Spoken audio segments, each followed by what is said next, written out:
And it seems like a good hit, so tell your friends and bring more. We not a whole lot to talk about as far as business stuff. First thing, just any guest here? Introduce themselves, go ahead. Jay Lugo from, where am I from? Orlando area, you can call Okay. it. Yeah. I fly at a lot of places. Okay. Let's say Orlando area. All right, great. Yep. What do you fly? Helicopters.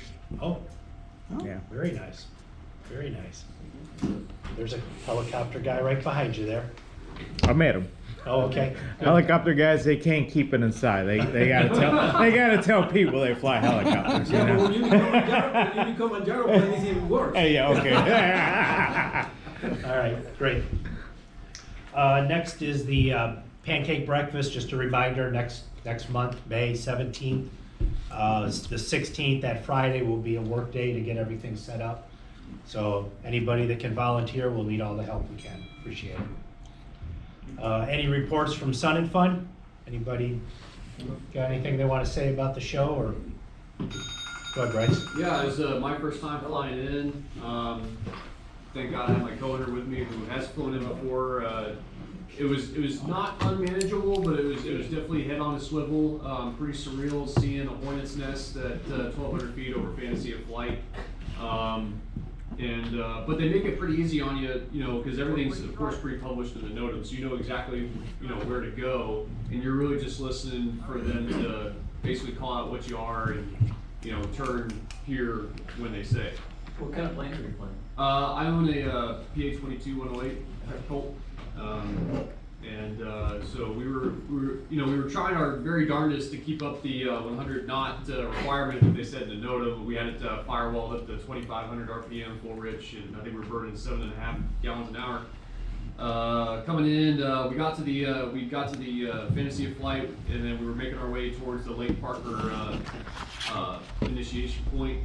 And then they said, "Oh, we got Amazon coming in. We need you guys to go all the way back to Fantasy Flight."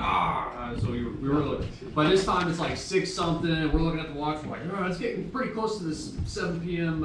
Shutdown, and we're just barely going to make it." And thank God we got to the Lake Parker again, and like, all right, we're going to open up the field, and made it in, and I held it off as long as I could. They gave me the orange dot.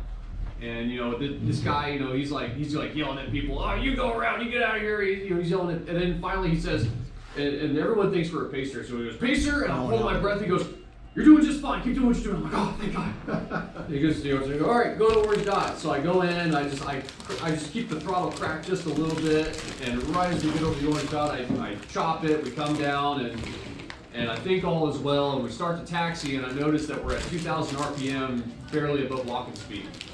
And our new $600 disc brakes, for whatever reason, had decided to just clamp up, and we had a hell of a time taxiing. So thank God my co-owner, it was an A&P, he has a crescent wrench on the very top of his bag, and he just whips that thing out, and he goes and cracks the cap off the brake cylinder.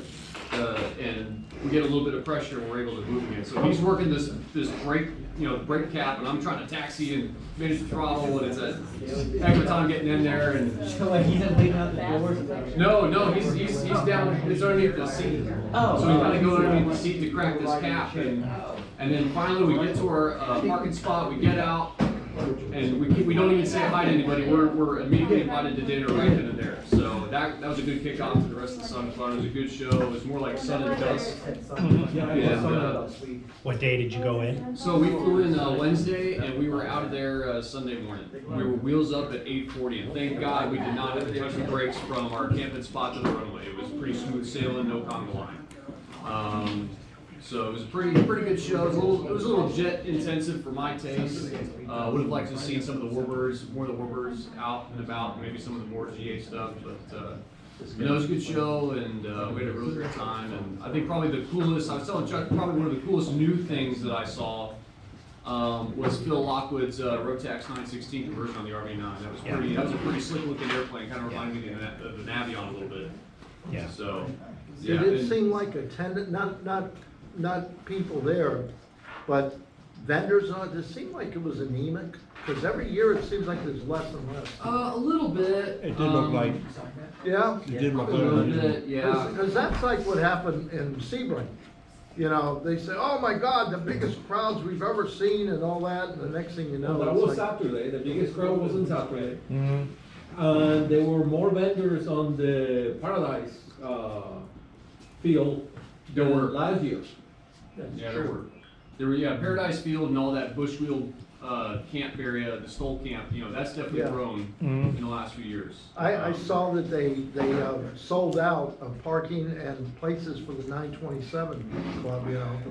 So I know people were attending, Mhm. but Yeah. it just, especially in the ultralight area, it seems like it was less and less. Right. You just, You you know? camped at the plane? Yeah, we did. Yeah, we just popped the tent under the wing, and you know, my co-owner, he's National Guard, he's Army, so that last night he was so hell bent on getting an early start that he actually broke down his tent during the Saturday night show, and he got his bivy sack from the Army, and he just slept open cot, open bivy sack, exposed the elements right under the wing, and hey, God bless him for it, because you know that's even too much for me. You know, that's. And for that, you got to pay, what was it, like $185 or some crap Yeah, like something that? like that, yeah. I mean, he paid for that, I paid for the gas to and from, and a Oh. couple of his dinners, so we just called it even. But- Yeah. But, yeah, it's a good year, good So show. were your brakes fine when you landed back? They were, yeah, he took a little bit of brake fluid out, and he probably took a little bit much, because we got off on, one exit probably than we usually do at Rhode Island, but the brakes were pretty good, they were good enough, so. You know, the price of the parking went up from 10 to 20. Yeah. Unless you do advance. Yeah. It was Well, 12. if you do the advance, but. Yeah. Online. Yeah, I always do. That's a ridiculous price. Yeah. And the advance tickets got you in Saturday after they sold out. Yeah. So, Oh, really? yeah, yeah, they said they all wouldn't those sell any more people, tickets, but you. almost they all of them went are all on advance volunteers. sales. So if you showed up Working with an there. advance purchase ticket. So Oh, what working they there. do, Yeah. just turn it away? Yeah, they were turning people away. Yeah, we're sending people away and get the, that's the reason I said, you went Wow. up and then. Yeah, I talked to one of I the, want a one piece of of the that people there, action. they said Saturday was the first day they've ever seen where they told people, we're not letting anybody else in. Wow. It was that Even close. the parking lot that's like way down the road that they have to shuttle, that, I guess that was full I don't too. know. Oh, yeah. John was there Saturday. It took me 40 minutes to get out of the parking lot on Saturday. at They 5 turn o'clock. people away? Yeah. Oh, yeah, well, They They it's turn people always, away on Saturday? yeah, They- it's yeah, they were turning hilarious. people away Took Saturday. They capacity. do Did you see the fireworks on photo? Saturday night. No. Yeah. Because after fireworks, everybody's trying to find I their went car. Friday. Friday was bad, but Saturday Every, was even worse. the parking lot is a sea of beep, beep, beep, beep. I don't even know Which Saturday. one is I mine? flew in, so. Yeah. Okay. All right, we'll get on with our presentation here then. I'll read through Jack Harrington's bio here, that's our speaker. Started the Illinois Bar in '86, and he's practiced law in the Illinois courts, federal courts of Illinois, Wisconsin, United States Appeal Court for the Seventh Circuit and District of Columbia.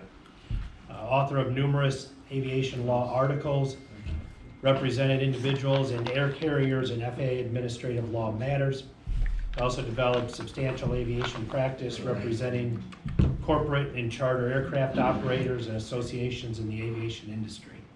From 2000 until 2014, he was Vice President of Business Affairs for Eclipse Aviation. Handled placement of the aviation liability, flight test insurance with Lloyd's of London.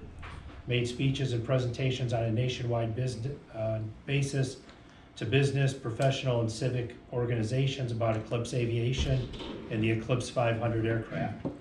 He's Director Emeritus of the EAA, serving since 1991. Past President and Director Emeritus of the EAA Warbirds of America.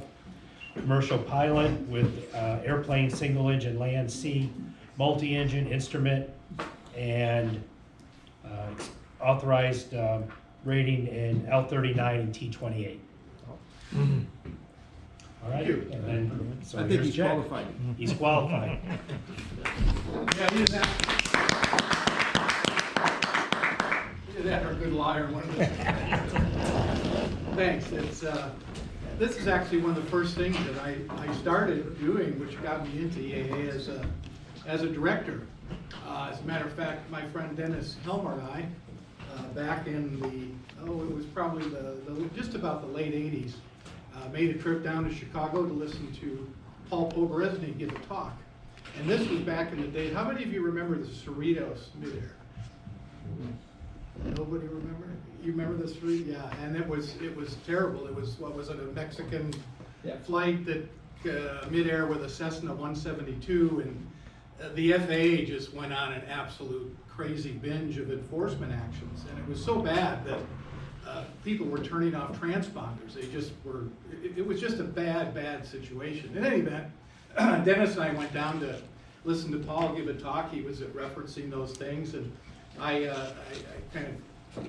say I made the mistake, if any of you knew Paul Pogoresny, I made the mistake of sending him a letter telling him what I was doing, working with groups just like this, and advising them on what to do if they got into a situation with the FAA. Well, about 3 days later, I got a call from Jerry Walbron, who was fairly new with the EAA, retired GM exec, one of the people who started Warbirds of America, as a matter of fact, and lived at the Leeward Air Ranch until his death years ago. And the next thing I knew, I was chairman of EAA's Legal Advisory Council. So that's how things worked in EAA back then. Brought me onto the board, and it's been really one of the greatest experiences of my life to be able to deal with the board and the Pogoresny family. And of course, things have changed now. Tom's gone, Paul's gone, but that's okay. Life is good, and EAA continues on. We always used to kid around about Sun and Fun. We called it spring training. Don't tell the Sun and Fun folks to do that. But then again, they had buttons that said, "This ain't Oshkosh." So, you know, it's kind of a tit for tat type deal. But anyway, if you have a question during the presentation, certainly raise your hand. If you've been involved